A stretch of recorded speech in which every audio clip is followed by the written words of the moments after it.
Howdy, my name is Sofia Ramirez, and this is my psychology and the film assignment on the movie Elling. So, the movie I chose is Elling from 2001. The name of the character that I'm going to be looking at is Elling. It does not mention what his last name is. A little bit about him is that he's a 40-year-old mentally disabled man from Norway.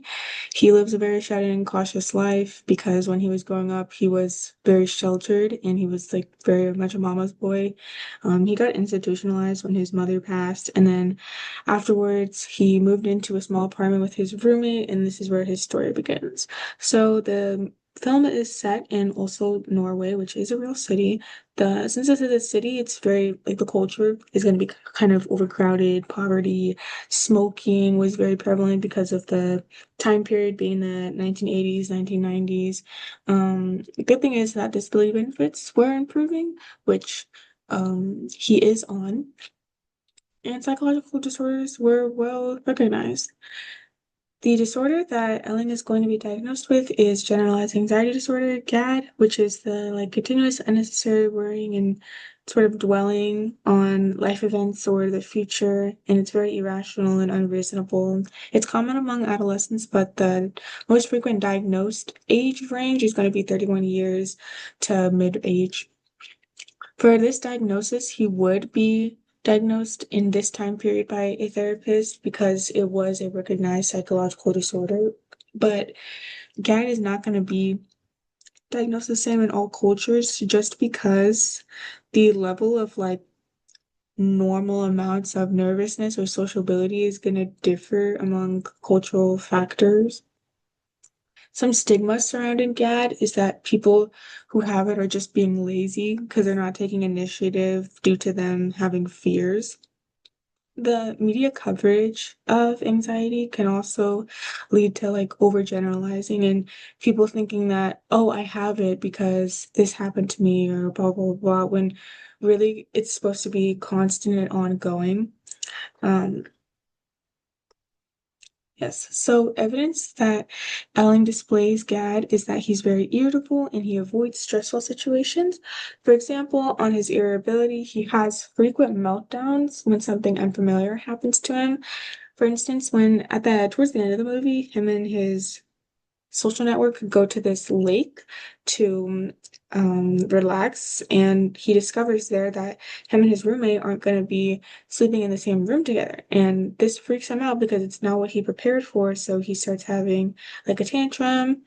Um, Elling is also very afraid of change, which displays his avoidance of stressful situations. For example, towards like, the beginning of the movie, the social worker right here was trying to encourage these two to be independent by calling them over their home phone repeatedly, but both of them do not take the initiative to actually pick up the phone because they're scared. One symptoms that Elling does not have is that he has really good sleep. He's not restless. He also takes very good care of himself and he has his roommate to make him feel comfortable. So the treatment plans for Elling is going to be cognitive behavioral therapy and the with in conjunction with anxiolytics. So the cognitive behavioral therapy that's going to help him change his sort of mindset to not view everything as like the end of the world or overthinking and instead do things that are healthy. The anxiolytics are going to help suppress his nervous system so that he doesn't get super worked up, or it's going to maintain certain neurotransmitters so that he can feel happier and more at peace. Explanation of this treatment. So, since his GAD is extreme, this combination approach will be most beneficial to him. The medication is going to be morely so that he can function with day-to-day life activities without being inhibited by the symptoms of GAD. And then the cognitive behavioral therapy is going to address like the underlying causes and help him develop good coping mechanisms for it. Ethical concerns and barriers to treatment. So, ethically speaking, using medication to address GAD is not um, really good sometimes because the medication does not actually address the root cause and it's just managing your symptoms. And they do come with a lot of side effects that can be very dangerous. Some societal barriers is that when Elling tries to get prescribed, he may see lack of recognition because anxiety isn't really something that's outwardly seen all the times. Another thing is that Elling is very reluctant to seek help because he's content and he doesn't like change. And lastly, finances wise, he may not be able to afford therapy or medications because he doesn't have a job and he relies on the fixed income that the government gives him. Lastly, the accuracy of the film. I would say that this film is very accurate because it displays like both the goods and bads of this illness, and it really just shows how debilitating it is, and it's not something that people should want to have. Something I really like about this film is that it shows how people with anxiety can still sort of find ways to integrate themselves into society in ways that they find most comfortable.